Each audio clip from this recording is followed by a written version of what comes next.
ladies and gentlemen, the very word secrecy is repugnant in a free and open society, and we are, as a people, inherently and historically opposed to secret societies, to secret oaths, and to secret proceedings. We decided long ago that the dangers of excessive and unwarranted concealment of pertinent facts far outweighed the dangers which are cited to justify it. Even today, there is little value in opposing the threat of a closed society by imitating its arbitrary restrictions. Even today, there is little value in ensuring the survival of our nation if our traditions do not survive with it. And there is very grave danger that an announced need for increased security will be seized upon by those anxious to expand its meaning to the very limits of official censorship and concealment. That I do not intend to permit to the extent that it's in my control. And no official of my administration, whether his rank is high or low, civilian or military, should interpret my words here tonight as an excuse to censor the news, to stifle dissent, to cover up our mistakes, or to withhold from the press and the public the facts they deserve to know. For we are opposed around the world by a monolithic and ruthless conspiracy that relies primarily on covert means for expanding its sphere of influence, on infiltration instead of invasion, on subversion instead of elections, on intimidation instead of free choice, on guerrillas by night instead of armies by day.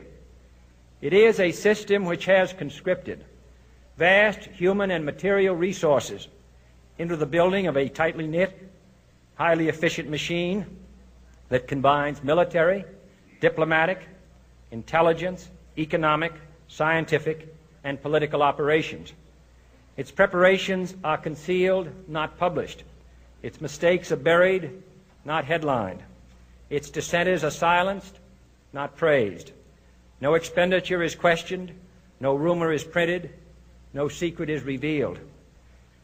No president should fear public scrutiny of his program, for from that scrutiny comes understanding, and from that understanding comes support or opposition, and both are necessary.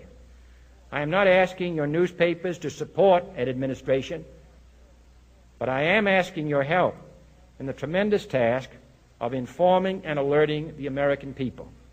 For I have complete confidence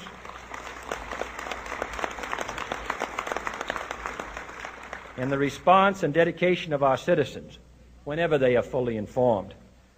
I not only could not stifle controversy among your readers, I welcome it. This administration intends to be candid about its errors. For as a wise man once said, an error doesn't become a mistake until you refuse to correct it. We intend to accept full responsibility for our errors, and we expect you to point them out when we miss them. Without debate, without criticism, no administration and no country can succeed, and no republic can survive. That is why the Athenian lawmaker Solon decreed it a crime for any citizen to shrink from controversy. And that is why our press was protected by the First Amendment, the only business in America specifically protected by the Constitution, not primarily to amuse and entertain, not to emphasize the trivial and the sentimental, not to simply give the public what it wants, but to inform, to arouse, to reflect, to state our dangers and our opportunities, to indicate our crises and our choices, to lead, mold, educate, and sometimes even anger public opinion. This means greater coverage and analysis of international news, for it is no longer far away and foreign, but close at hand and local. It means greater attention to improved understanding of the news, as well as improved transmission. And it means, finally, that government at all levels must meet its obligation to provide you with the fullest possible information outside the narrowest limits of national security.